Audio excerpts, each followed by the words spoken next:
Welcome to this episode of Above the Clouds. Today we will look at the qualities of the soul which are revealed to someone who becomes an expert spiritual geologist. There's a verse. An expert geologist can understand where there is gold, and by various processes can extract it from the gold ore. Similarly, a spiritually advanced person can understand how the spiritual particle exists within the body, and thus by cultivating spiritual knowledge he can attain perfection in spiritual life. However, as one who is not expert cannot understand where there is gold, a foolish person who has not cultivated spiritual knowledge cannot understand how the spirit exists within the body. Prabhupada clarifies, as an expert mineralogist or geologist can understand where there is gold and can then invest his money to dig there and chemically separate the gold from the ore, an expert spiritualist can understand where the soul is within matter. When you do spiritual archaeology, what do you find? Srila Jiva Goswami provides in the Paramatma Sandarbha a list of 21 qualities of the self. I will recite from 7th quality onwards. The self is self-luminous, of one form, means a spiritual form, situated in its own essential nature, conscious, pervades the body, intrinsically of the nature of consciousness and bliss. In the Padma Purana, it is very clearly stated what is the cause of the bliss of the soul. Here it says, he is constitutionally a servant of Bhagavan Hari only, and never of anyone else.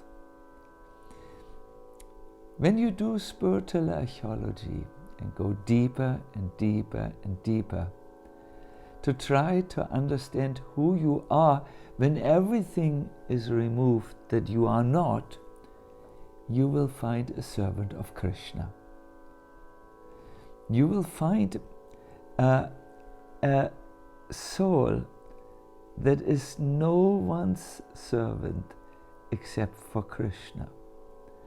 This, in the conditioned soul, is a little bit covered, just like the light of a jewel is covered and not visible when there is a layer of mud over it. In other words, when the self is mud-caked by material existence, its natural qualities of being a servant of Krishna and having a relationship of blissful love is not so manifest, and you need to see how you can create the right environment.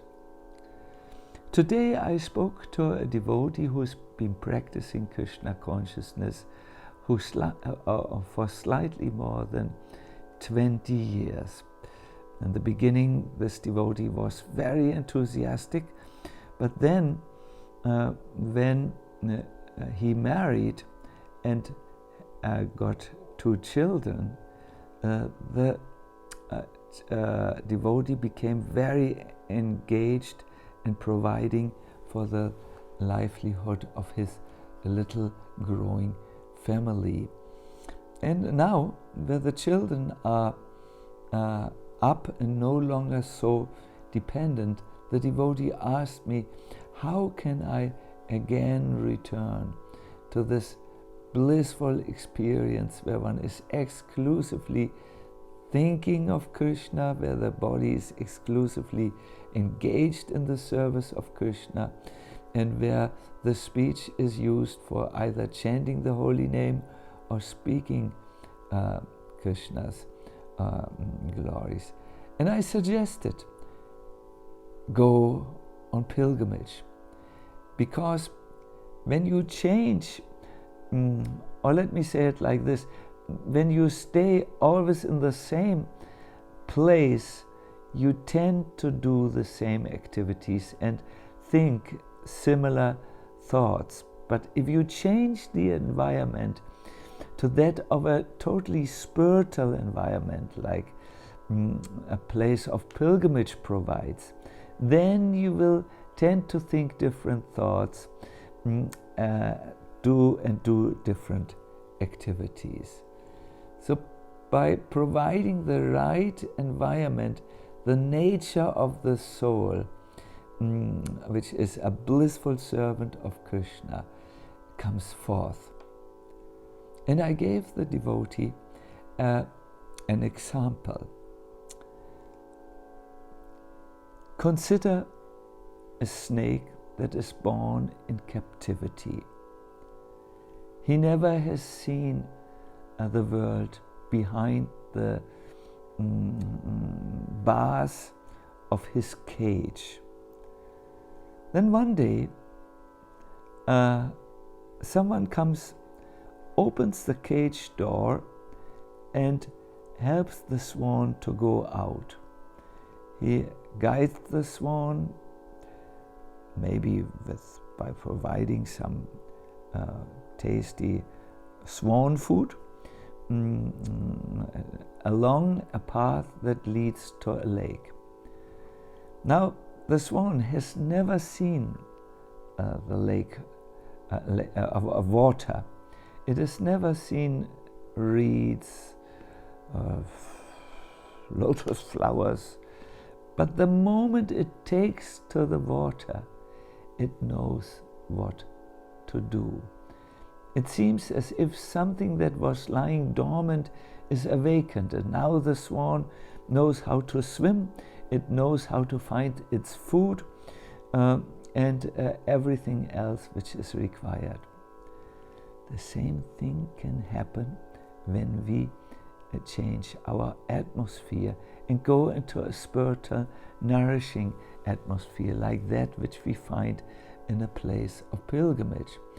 It seems at that time our natural qualities come forth, our strength comes forth, and our spiritual wealth, which is love, and our knowledge what to do is also coming forth. Today is the appearance day of Lord Ramachandra. We have heard many times about the pastimes of Lord Ramachandra. In the Bhagavatam, we find a verse which says how beneficial it is to hear about the characteristics and pastimes of the Lord. It really frees one from the mud-caked layers that cover the soul, and it sets one up for a spiritual life. This is the verse which describes the benefit of hearing about Ram.